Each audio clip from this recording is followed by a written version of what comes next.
नमस्कार, अभिवादन स्वीकार करें हमारा। आप देखना शुरू कर चुके हैं प्राइम डिबेट और मैं हूं आपके साथ आलोक। लोकसभा चुनाव के पहले सभी पार्टियां अपनी अपनी तैयारियों में जुटी हैं और तैयारी के साथ साथ जुबानी जंग की भी शुरुआत हो चुकी है या यूं कहें कि आगाज हो चुका है। सब अपने अपनी राजनीतिक तर्कश से जुबानी तीर निकाल रहे हैं। बीजेपी ने समाजवादी पार्टी को घेरा तो समाजवादी पार्टी ने भी बीजेपी की कार्यशैली पर सवाल उठाए। हालांकि कई बार से चुनावी मात खा रही समाजवादी पार्टी गठबंधन को मजबूत करते हुए विपक्षी दलों को साथ में लेकर के चल रही है और सपा का सीधे तौर पार्टी बीएसपी में भी सेंधमारी की है, तो वहीं बीएसपी ने भी अपने इस मिशन में कामयाबी हासिल की है। लेकिन कन्नौज से सीएम योगी ने जो बयान दिया वो कहीं ना कहीं सपा के लिए एक डैमेज ला सकता है। सीएम ने सीधे तौर पर समाजवादी पार्टी पर हमला बोला, गेस्ट हाउस कांड और दलित विरोधी पार्टी बता करके सपा पर करारा प्रहार किया और इसी बीच मुख्यमंत्री योगी आदित्यनाथ ने विपक्ष पर जमकर हमला बोला। मुख्यमंत्री ने कहा समाजवादी पार्टी के लोग तो आपके जनपद का ही नाम मिटा देना चाहते थे। उन्होंने कहा बाबा साहब भीमराव अंबेडकर के नाम पर कन्नौज में मेडिकल कॉलेज था लेकिन उसे हटा दिया, लेकिन हमने उसे फिर से जोड़ दिया। हमने कहा बाबा साहब भारत के संविधान के शिल्पी थे, उनके नाम पर कोई समझौता नहीं हो सकता। और आज डबल इंजन की सरकार बाबा साहब के नाम पर पंच तीर्थ का निर्माण कर रही है। बाबा साहब के नाम पर देश के अंदर 4 करोड़ गरीबों को फ्री में आवास देती है। पहले गरीब को आवास दे दिया, उसके बाद भगवान के मंदिर का निर्माण कराया और युवाओं के लिए टैबलेट और स्मार्टफोन दिया, यानी कि एक लंबी चौड़ी फहरिस्त गिना दिया। और इसी को लेकर के इस तरीके से लगातार तमाम सारी चीजों का जिक्र किया। लेकिन कुल मिलाकर के सवाल यही है कि अब जो चुनावी लड़ाई है वो वाद विवाद आरोप प्रत्यारोप से लेकर के अब दलितों पर आ गई है। लेकिन अब दिल्ली दिलाएगा दलित वोट क्या, क्योंकि दलित वोट को लेकर के सभी राजनीतिक दल अपने अपने पाले में लाने की कोशिश कर रहे हैं। तो तमाम सारे सवालों के जवाब आज की डिबेट में जो मेहमान जुड़ गए हैं जानेंगे उनसे और समझेंगे। जल्दी से तारुफ करा देते हैं जो हमारे साथ मेहमान जुड़े हैं। हमारे साथ आशीष तिवारी जी हैं, प्रवक्ता हैं बीजेपी के। आशीष जी नमस्कार, बहुत बहुत स्वागत है। धर्मेंद्र कुमार सिंह है, समाजवादी पार्टी के प्रवक्ता। धर्मेंद्र जी नमस्कार, आपका भी बहुत बहुत स्वागत है। वीरेंद्र नाथ भट्ट जी हैं, सीनियर जर्नलिस्ट हैं। वीरेंद्र जी नमस्कार, आपका भी बहुत बहुत स्वागत है। मैं सबसे पहले आशीष तिवारी जी आपसे एक सवाल कि लगातार चुनावी माहौल है, बयानबाजी हो रही है, लेकिन मुख्यमंत्री ने साफ तौर पर जिस तरीके से अब दलितों को लेकर के कहा, उनके उत्थान को लेकर के, उनके विकास को लेकर के कहा, तो क्या आखिर संदेशा देना चाहते हैं? देखिए, निश्चित तौर पर मैं आपको बताऊं कि आज दलितों की बात करने वाली समाजवादी पार्टी जिस तरीके से इन्होंने एक अपना नारा दिया है पीडीए का, कि पीडीए पीडीए ये चिल्ला रहे हैं। चुनाव के ठीक पहले इन्होंने एक पीडीए का नारा दिया है और उस नारे को ये लगातार बताने की कोशिश कर रहे हैं कि इसमें जो पी है वो पिछड़ा है, डी जो है वो दलित है। तो दलितों के लिए इन्होंने करा तो कुछ है नहीं। आप लगातार देख लीजिए कि सपा ने लोकसभा में दलित का जो आरक्षण वाला बिल है वो फाड़ा था, ठेकेदारी में दलितों के आरक्षण को समाप्त कर दिया था।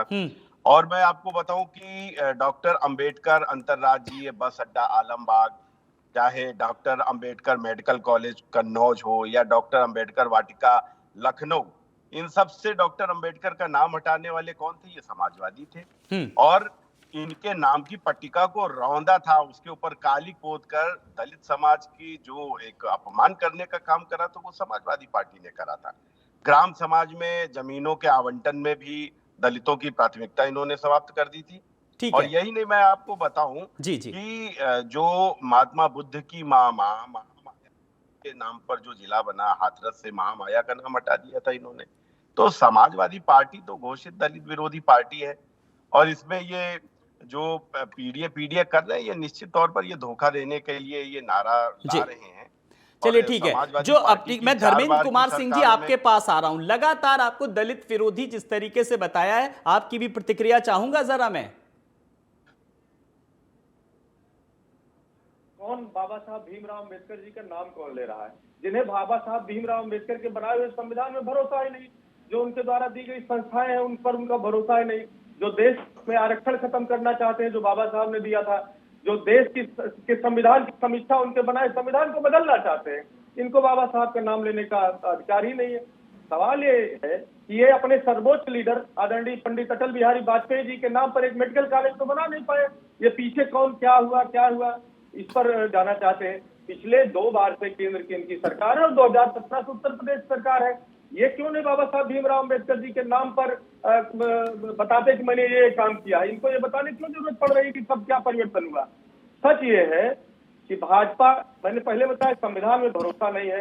अगर होता, इनको उनकी दलितों की चिंता होती तो प्रमोशन में आरक्षण इनकी प्रचंड बहुमत सरकार क्यों नहीं लागू कर देती। इसको इनको बताना चाहिए कि मैं क्यों नहीं लागू कर रहा हूँ।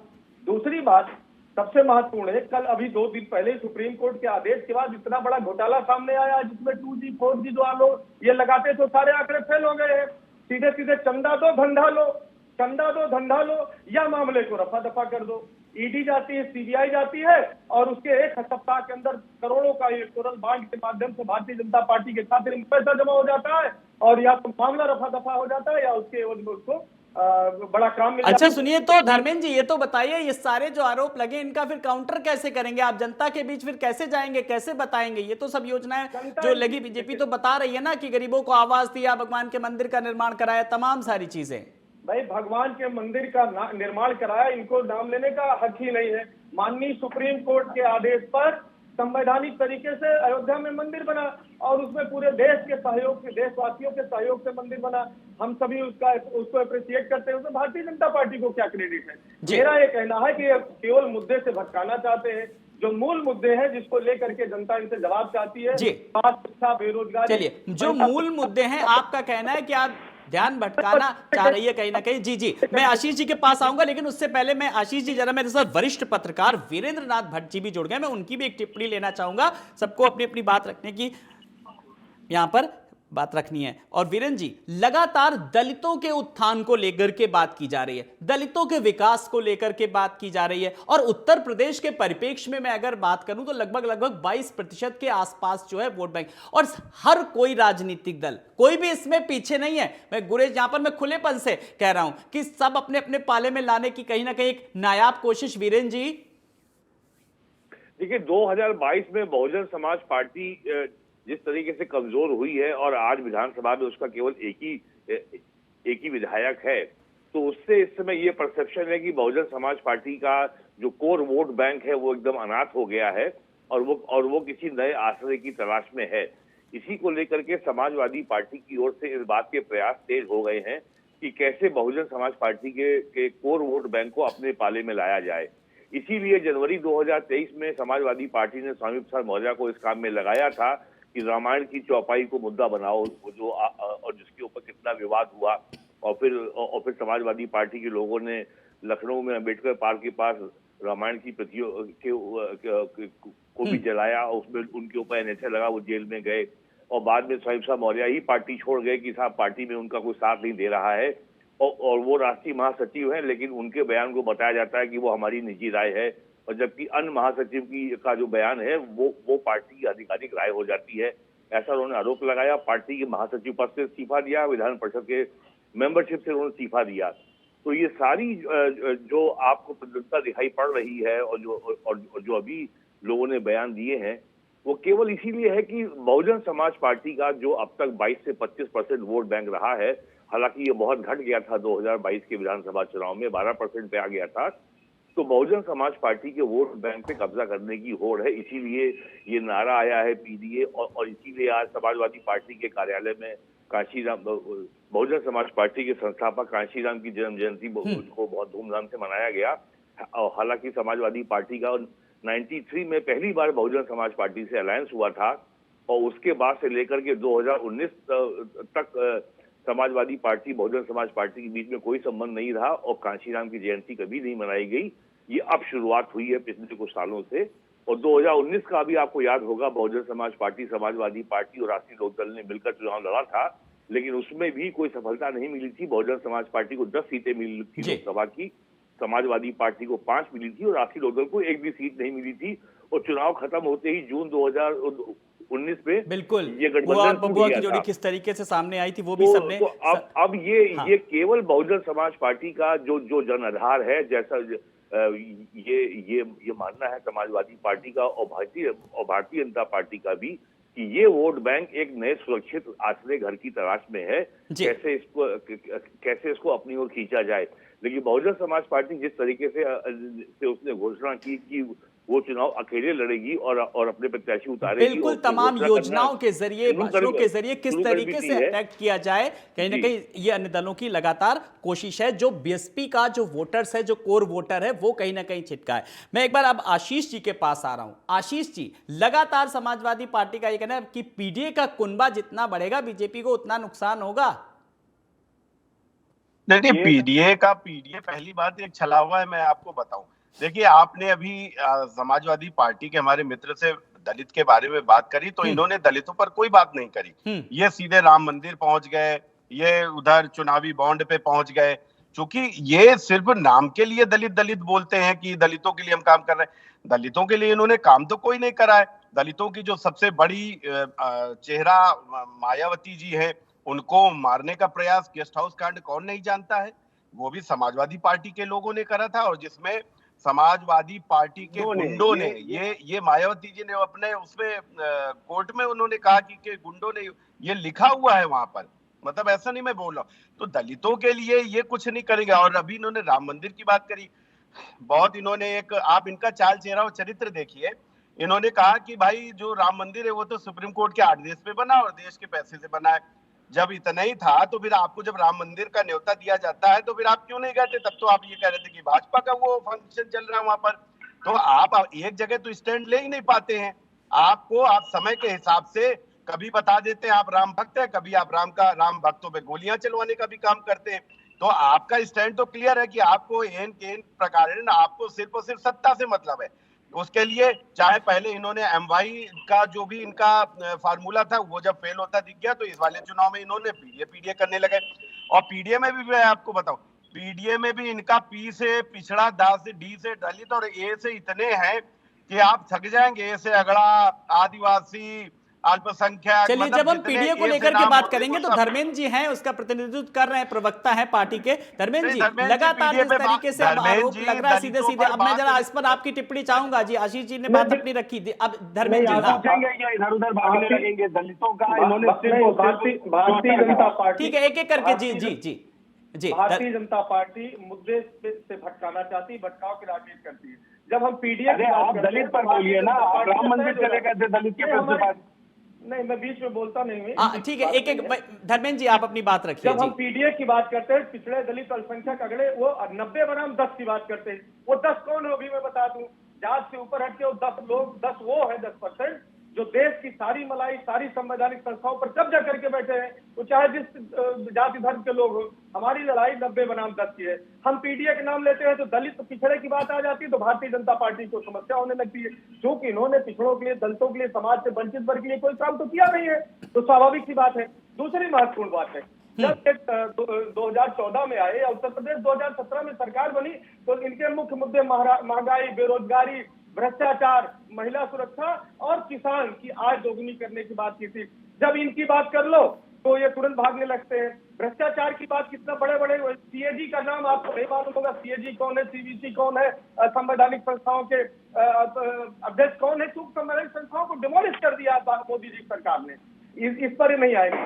आज इतना बड़ा घोटाला रेस्टोरेंट बांड हुआ, उसको डिवेल करेंगे, उस पर बहस करने से भागेंगे। दलितों पर बात नहीं करेंगे, ये दुनिया भर की बात करेंगे, ये दलितों पर बात नहीं कर पाएंगे। सप्ताह के अंदर हजारों करोड़ रुपए भारतीय जनता पार्टी के खाते में जमा हो। अच्छा सुनिए धर्मेंद्र जी, फिर देखिए सवाल घूम फिर के यही उठ गया। धर्मेंद्र जी सुनिए, तो सवाल का जवाब तो सुनिए, सवाल तो सुनिए पहले, फिर जवाब अच्छे से दीजिएगा। भले ही विपक्ष में आपको सदन में मौका न मिला, लेकिन मैं आपको डिबेट में पूरा मौका दे रहा हूं। देखिए, विपक्ष को बोलने का बात यह है कि किसने क्या किया और क्या किया, लेकिन बात दलितों के उत्थान और दलितों के विकास को लेकर के हो रही। मैं चाहूंगा कि आप किस तरीके से उनके मुद्दे उठा रहे हैं इस चुनाव में, जल्दी से मैं चाहूंगा अपनी बात रखें आप। जी, उसको लेकर के आ रहा हूँ। हाँ। 2019 में हमारा बहन जी का समझौता हुआ, सारे गिले शिकवे दूर हो गए, सारी चीजें समाप्त हो गई। उसके बाद कोई मुद्दा नहीं उठा। भारतीय जनता पार्टी को कचोटता है, बार बार इस तरह की चीजें पैदा करते।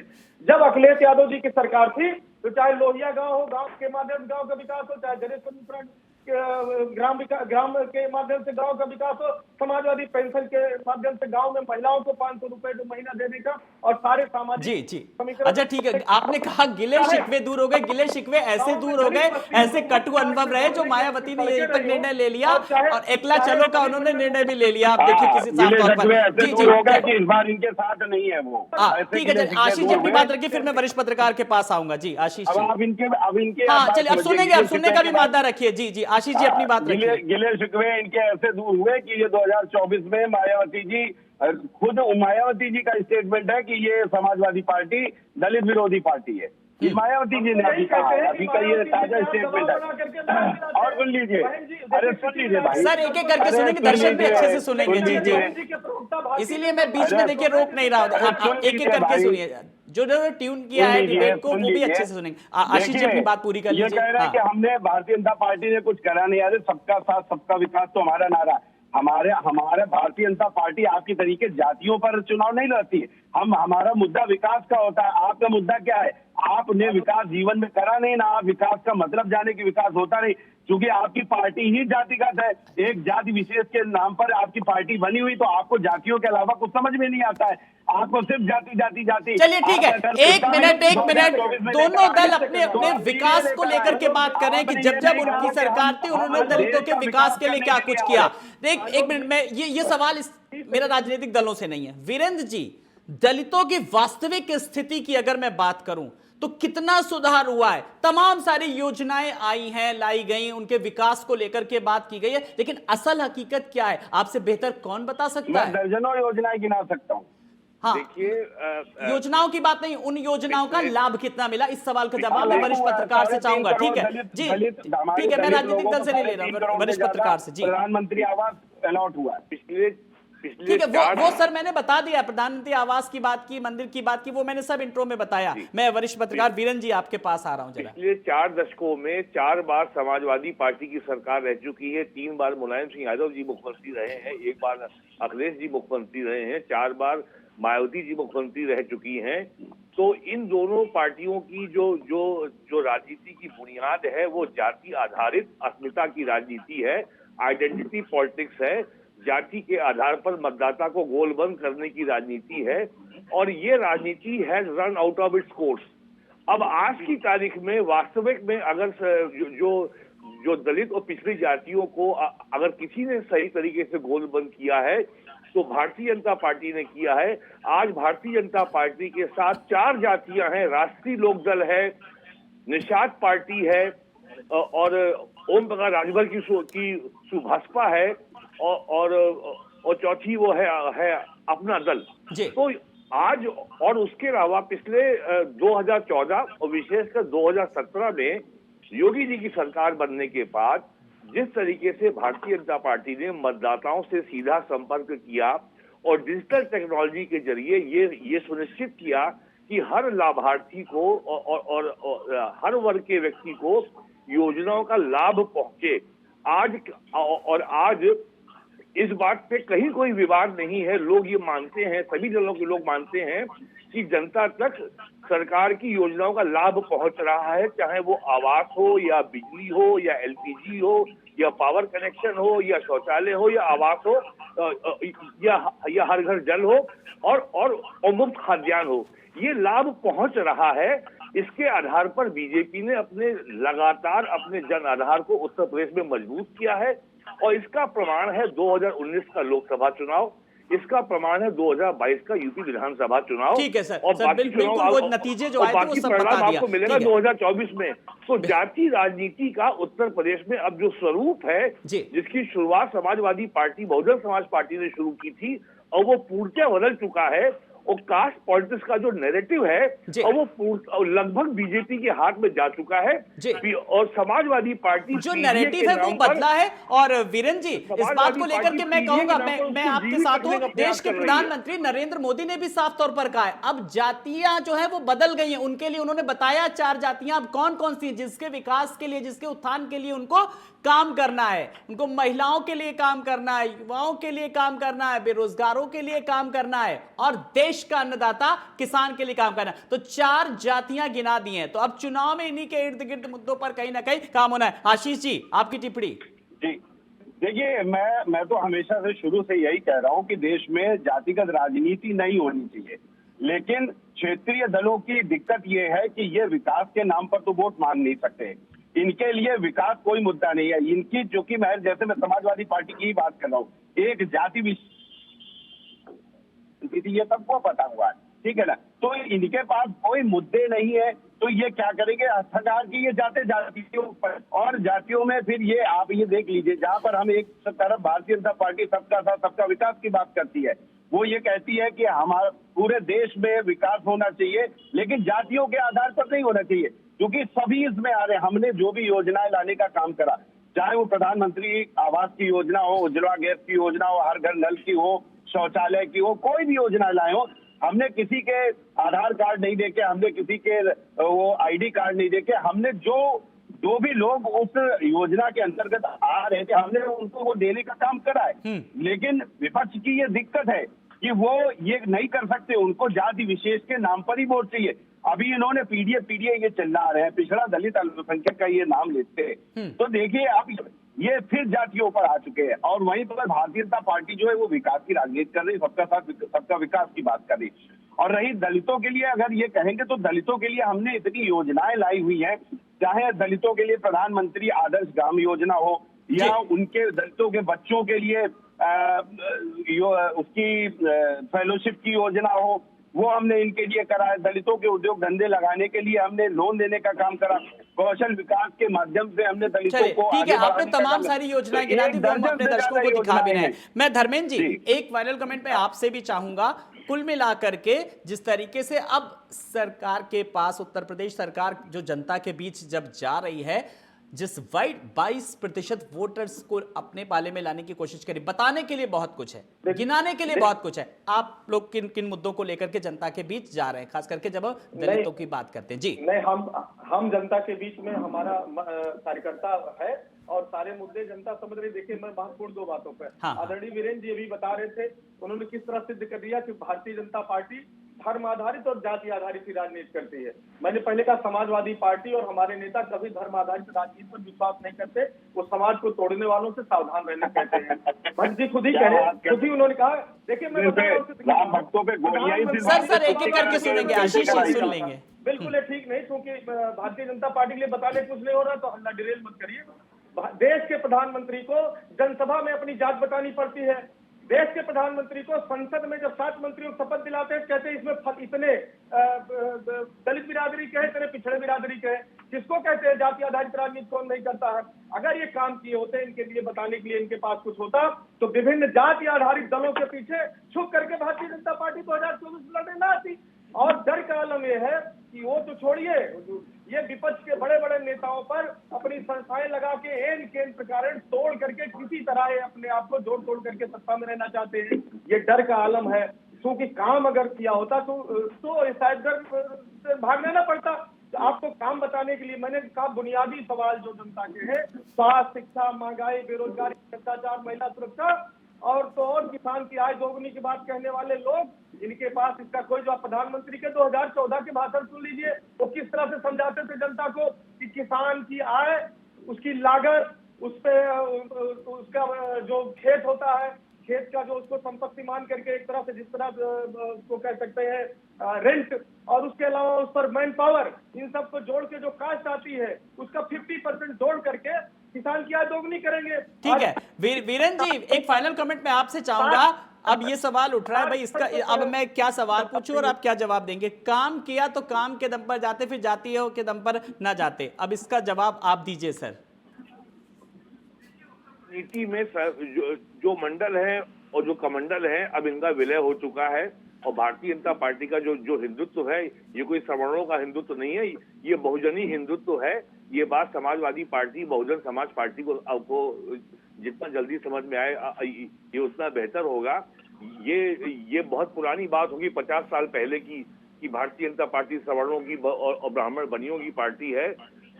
भारतीय जनता पार्टी के बारे में अब ये तो जो उनके धुर विरोधी भी अब ये बात कहने का साहस नहीं करते कि बीजेपी किसी जाति विशेष की पार्टी है। भारतीय जनता पार्टी का मोहन यादव मुख्यमंत्री है मध्य प्रदेश में, तो सैनी मुख्यमंत्री है हरियाणा में। तो भारतीय जनता पार्टी जो है अब ये उसने जिस तरीके से समाज के सभी वर्गों को अपने जो उन्होंने रिप्रेजेंटेशन दिया है, तो जो उनका जो पार्टी का स्लोगन है सबका साथ सबका विकास, वो हमको बिल्कुल संदेशा यही जाना चाहिए कि सबका साथ सबका विकास। आशीष जी जल्दी से एक फाइनल कमेंट में आपसे जल्दी से आज की डिबेट। देखिए मैं सिर्फ इतना कहना चाहूंगा कि अभी हमारे समाजवादी के मित्र कह रहे थे कि समाजवादी पार्टी जाति और धर्म पर राजनीति नहीं करती, जबकि सबसे ज्यादा तुष्टीकरण की जो राजनीति है वो समाजवादी पार्टी करती है। राम भक्तों पर गोली चलाने के लिए समाजवादी पार्टी ने ये काम करवाया, वो सिर्फ मुस्लिम वोटों के तुष्टीकरण के लिए। ठीक है, राम का नाम लेने का जो इस चुनाव में जो सबसे बड़ा नारा है वो है पीडीए का। आप ये बताइए क्या भारतीय जनता पार्टी का कोई भी जातिगत नारा आपने देखा? नहीं देखा। लेकिन समाजवादी पार्टी का जो नारा है वो जाति पर ही है, पीडीए हराएगा, पीडीए हराएगा। तो ये पीडीए जो कर रहे हैं ये जातिगत राजनीति ये बोलने के लिए बोल रहे हैं। बिल्कुल जातिगत नहीं बल्कि विकास पर बात होनी चाहिए, क्योंकि असली मुद्दा वही है। आप सब मेहमानों का बहुत बहुत धन्यवाद। आशीष जी बहुत बहुत शुक्रिया, धर्मेंद्र जी आपका भी बहुत बहुत शुक्रिया, वीरेंद्र नाथ जी आपका भी बहुत बहुत शुक्रिया। तो जिस दलित आबादी को हर दल जो 22% के आसपास जो उत्तर प्रदेश की आबादी है, हर राजनीतिक दल अपने अपने पाले में लाने की कोशिश कर रहा है, और बीएसपी का जो कोर वोटर है जो अब वो छिटका है उसको अब अपने अपने पाले में लाने की कोशिश। लेकिन बड़ी बात यह है कि आखिर कौन सा राजनीतिक दल अपने पाले में करता है। नमस्कार।